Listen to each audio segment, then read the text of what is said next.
I think that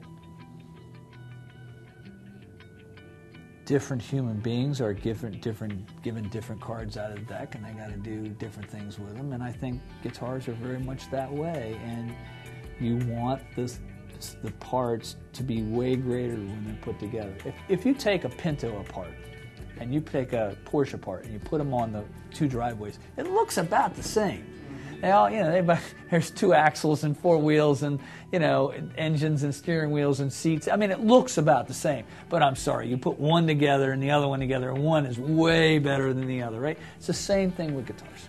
It's absolutely the same thing with guitars. And our job is to do that to the point where the thing's doing what you heard at the Vintage Guitar Show, which is I plugged this guitar in the amp, and I was beaming because I knew something special was going on. It's interesting.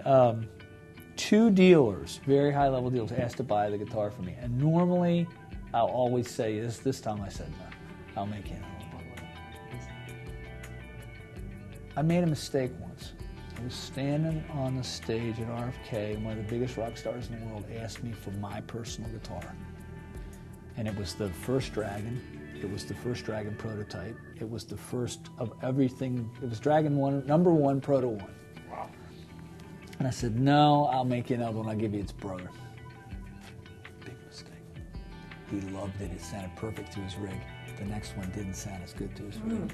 It was a big mistake. So I'm very careful about not making that mistake.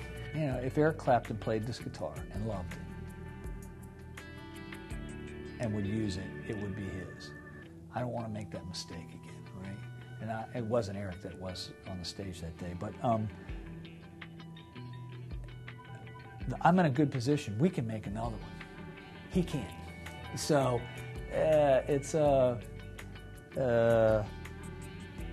that's good. That's fine.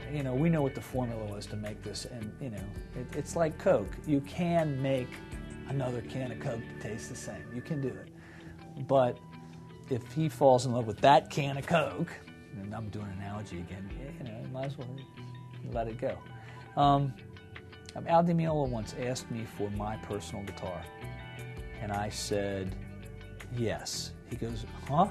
And I said, you've never asked me for anything your entire career. You've only given to this company, and now you want my guitar? Of course you can. He used it for the whole Return to Forever tour. Wow. That's a great story. Oh, yeah. Great story. Well, I got him back. Right. We were standing on the stage at the first experience. He plays the guitar. He says, what's this guitar? He's a very bright guy, actually. He's very, very, very smart. And he goes, what's this guitar? I says, my guitar. He goes, wow, can I have it? And I went, yeah. He goes, really? I mean, it's in front of a big crowd of people. I said, sure, you've never asked me for anything. He goes, that's great. I said, yeah, I got a better one in the car. And he didn't like that very much, but it was funny, right? Yeah, I got a better one. He didn't laugh, everybody else laughed. But, well, I guess the question in his mind, if I was him, was, well, why didn't you show me the one in the car? Right. Because I'm an artist. That's what I do, and I'm getting ready to go out and play guitar and Return to Forever, right? He ended up taking my gig bag. I had a leather gig bag that Ralph Perucci gave me that I had taken all over the world, everywhere. It had been over my back for 10 years. He ended up taking the gig bag and the guitar and used it. If you look at the first rehearsals of the Return to Forever tour that happened a while ago, that's that guitar. He nicked off me, and I was happy for him to have it. It was being played in front of more people than me. It was just looking at my garage, right?